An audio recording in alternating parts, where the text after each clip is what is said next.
Now let us study right to freedom. Right to freedom is available under Article 19 to Article 22. And this is very important not only in the perspective of the powers it gives to the Indian citizen, but it also is very important vis-a-vis any competitive exam. So let us begin with Article 19. Article 19 talks about protection of 6 freedoms. So there are 6 freedoms that are offered under Article 19, and those freedoms are the freedom to speech and expression, freedom to assemble peacefully without arms, freedom of association, freedom of movement, freedom of residence, and freedom of profession. Important aspect is that these rights under Article 19 are only available to Indian citizens and not to foreign nationals who are residing in India.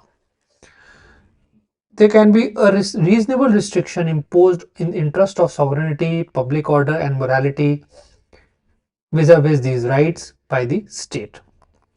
Now let us understand each one of them in a bit detail. Before going there, we should understand that to begin with, there were 7 rights under the Article 19, but it was reduced to 6 by the 44th Amendment Act of 1978, wherein the right to property was taken away, and now the right to acquire, hold, or dispose property was deleted from the fundamental rights. So let us start with freedom of speech and expression. The state can impose reasonable restriction on the grounds of sovereignty, integrity of India, security of the state, friendly relations with foreign states, public order, decency and morality, contempt of court, defamation, and incitement of offense. So you can speak, you can express yourselves, but not at the cost of harming the sovereignty and integrity of the nation, not at the cost of public order, morality. It is not that you can speak anything. You cannot contempt the court. There can be a defamation against that. Similarly, freedom of assembly allows peaceful assembly without arms. Every citizen has the right to assemble peacefully. It includes the right to hold public meetings. It includes to have demonstrations, also taking out processions. This right does not include the right to strike. So under freedom of assembly, you cannot claim the right to strike. The state can impose again reasonable restriction in exercise of this right to assemble on 2 grounds. One, sovereignty and integrity, and second, public order. So in order to maintain public order, these rights can be constrained. Under section 144 of Criminal Procedure Code, a magistrate can restrain an assembly, meeting or procession if there is a risk of obstruction, annoyance, or danger to human life, or safety or disturbance of public tranquility. So you would have heard about it that section 144 has been imposed in a given area. That is to avoid assembly of more than 5 or more people at a given place, even if they are assembling in a peaceful manner and without arms. Now let's talk about freedom of association. All citizens have the right to form association or union or cooperative societies. It includes the right to form political party. So anybody can form a political party. They can form companies, they can form partnerships, they can form societies, they can form clubs. All these facilities are available. Unions, trade unions. It not only includes the right to start an association, but also to continue. So you can start an association and then continue that association. But reasonable restriction can be imposed again on the grounds of sovereignty and integrity of the nation, public order, and morality. Here, Supreme Court has held that trade unions have no guaranteed right to effective bargaining or right to strike or right to declare a lockout. These are not given under right to association. Now let's understand more on the aspect of movement as well as on the aspect of residence. So with the movement we'll try to understand what is the freedom to movement. In freedom to movement, it says that this freedom entitles every citizen to move freely throughout the territory of the country. But then it does not mean that you can move around anywhere. First, it has to be a public area. You cannot move in a private area. That is. Secondly, there can be reasonable restriction imposed in the interest of general public and protection of the interests of the scheduled tribes. We all understand the scheduled tribes or people living in tribal areas have their distinct culture, language, customs and manners. And to safeguard them from this any kind of exploitation, this reasonable restriction has been imposed. So movement has to be in public area and scheduled tribal area, people where people are tribal areas where people are staying. Those areas can be restricted. Supreme Court has even held that, for the freedom of movement of prostitutes can be restricted on the ground of public health and interest of public morals. So the Bombay High Court validated the restriction on the movement of persons affected by AIDS. So here also restrictions were imposed. So there are two aspects to it. The freedom of movement has two dimensions. One is internal, right to move inside the country, and second is moving outside. So when you say movement, it is whether inside the country or you want to go outside the country, external movement, moving out of the country, right?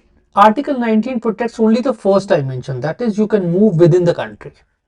The second dimension is dealt better in Article 21. We'll talk about the external movement. So if you want to go to a foreign nation, then Article 21 is the one which allows you. Article 19 restricts only on the internal movement within the country. Now moving forward, let's understand the freedom of residence. So what is freedom of residence? It means that you can reside anywhere in the country. Every citizen has a right to reside and settle in any part of the territory of the country. The right has again two parts. One, the right to reside in any part of the country, which means to stay at a place temporarily. So when you say reside, it is only temporary. And the second is the right to settle in any part of the country, which means set up a home or a domicile at any place permanently. So you settle and you take a permanent. So both aspects are covered here. The state can impose again restrictions, reasonable restrictions on the exercise of rights of two grounds. One, general public, that there is no harm to the general public. And second, for the tribals, that you cannot reside in tribal areas to again protect their distinct culture. In many parts of the country, tribals have been permitted to regulate their own property rights in accordance with their customary rules and laws. So in tribal areas, they restrict buying the property or acquiring any property.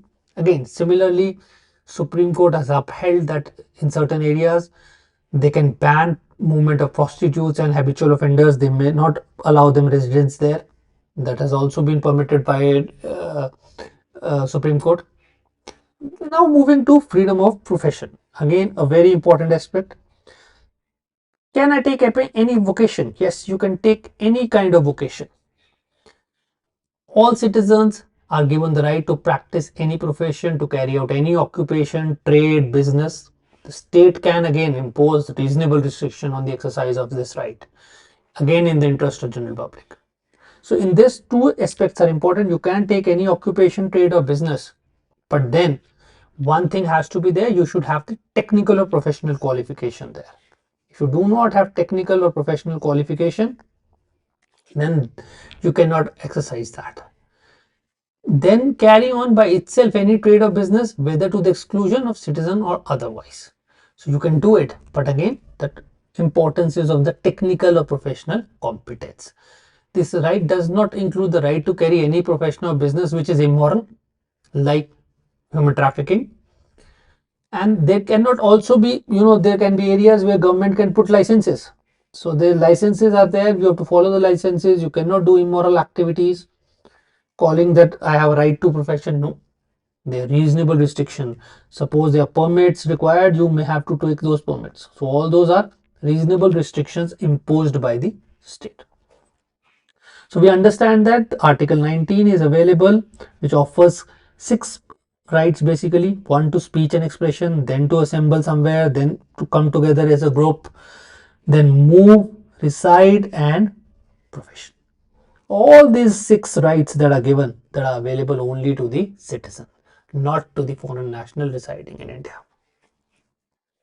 Moving forward, let's understand Article 20, a very important article under right to freedom. It says protection in respect of conviction. It contains three provisions in that direction. First, ex post facto law. Any law which has been framed subsequently cannot be used to convict a person at an earlier time. So any crime committed at an earlier date which did not have any provisions or law, but subsequently a law has been framed, a person cannot be convicted in that manner. So no person shall be convicted of any offence except for violation of a law in force at the time of the commission of act. So if there is a act which is found to be illegal subsequently because there was no law earlier, but subsequently a law has been framed, then that cannot happen. Secondly, it says that subjected to a penalty greater than the prescribed by law. So at a given time there was only 5 years of imprisonment. Subsequently it was enhanced to 7 years. So at the time of the event or the crime, if it was 5 years, you cannot subsequently, if enhanced to 7 years, sentence that person to 7 years of imprisonment, even if the judgment comes subsequent to the enactment of that 7-year punishment clause. Second, it says against double jeopardy. No person shall be prosecuted or punished for the same offence more than once. So once a person has committed offence and he has been prosecuted and punished for it, he cannot be punished again for the same offence. Third, it says against self-incrimination. You cannot be put somebody and accused of an offence to compel to witness against himself. So you cannot ask that you gave statement against yourself. No, that's not permitted. Moreover, the protection against double jeopardy is only available in proceedings before a court of law or a judicial tribunal. In other words, in case of departmental inquiries, which are vis-a-vis the government employees, if there is a criminal event and there is a disciplinary inquiry, this will not account as double jeopardy. Administrative authority is not a judicial in nature. Moreover, in self-incrimination extends to both oral and documentary evidence, but it does not include compulsory production of material objects, asking a thumb impression, asking for the blood samples, or exhibition of body. These are not covered under self-incrimination. It extends only to criminal proceedings, not to civil proceedings, which are not, and any proceedings which are not in criminal nature. Self-incrimination does not come. Let's move forward and now understand a very important article called Article 21, Protection of Life and Personal Liberty. This article is very important in many aspects because it has a very broad connotation. It says no person shall be deprived of his life and personal liberty. Two things, life and personal liberty, except according to procedure established by law. So only when there is a law to that effect can a person be deprived of his life or personal liberty. The right is available again, in this case available to both citizen as well as to the non-citizens. That means foreign nationals residing in India also are granted this right. In the famous case of Gopalan case in 1950, Supreme Court had taken a very narrow interpretation. It held that the protection under Article 21 is only available against arbitrary executive action, not from legislative. Subsequently, in the Menka Gandhi case, Supreme Court introduced the concept of due process introduced. In this case, it says that right to life and personal liberty of a person can be deprived by a law provided the procedure prescribed by that law is reasonable, fair and just. Just because there is a law which allows you to take away somebody's personal life and liberty is not good enough. It says that law should be reasonable, it should be fair and it should be just. If the law is not reasonable, fair and just, then it is not good enough. That is where the concept of due process of law has been introduced. So the law should also follow a due process. And right to life as embodied in Article 21 is not merely confined to animal existence. It goes much beyond. It goes to human dignity. It goes to man's life being meaningful, complete, and worth living. So, right to live with dignity, right to privacy, right to shelter, clean environment, health, all come under Article 21. So, moving forward, there's a very important article called Article 21A. This article did not exist at the commencement of the Constitution. It was introduced by the 86th Amendment of the Constitution. Constitutional Amendment Act under Article 368, as we understand, the Constitution can be amended. That is when this was introduced. It says that the state, again we understand what state means, provide free and compulsory education to all children between the age of 6 to 14 years. Now the age group is 6 to 14 years, to which the government has to provide education. Free and compulsory. Two important points, free and compulsory. The provision makes only elementary education, that is from 6 to 14 years of age, a fundamental right, not higher or professional education. In pursuance to Article 21, the Parliament enacted Children to Free and Compulsory Education, which is called RTE 2009. You would have heard about, many students getting admissions under RTE Act. This is what it talks about. So it provides free and compulsory education. This has been further widened to introduce midday meal scheme and other provisions. We will discuss that separately, but this is what Article 21A talks about.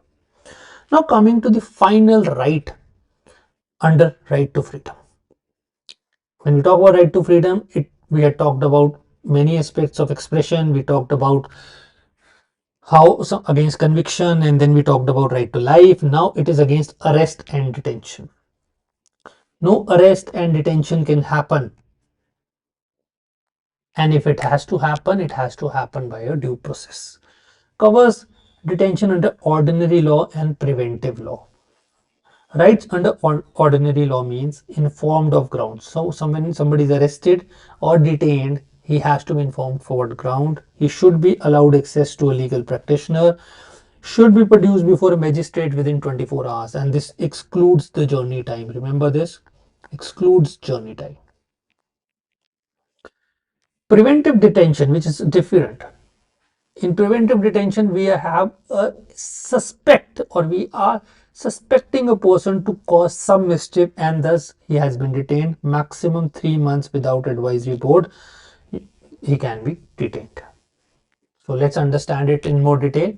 So detention is basically of two types. One is called the punitive and the second is called preventive.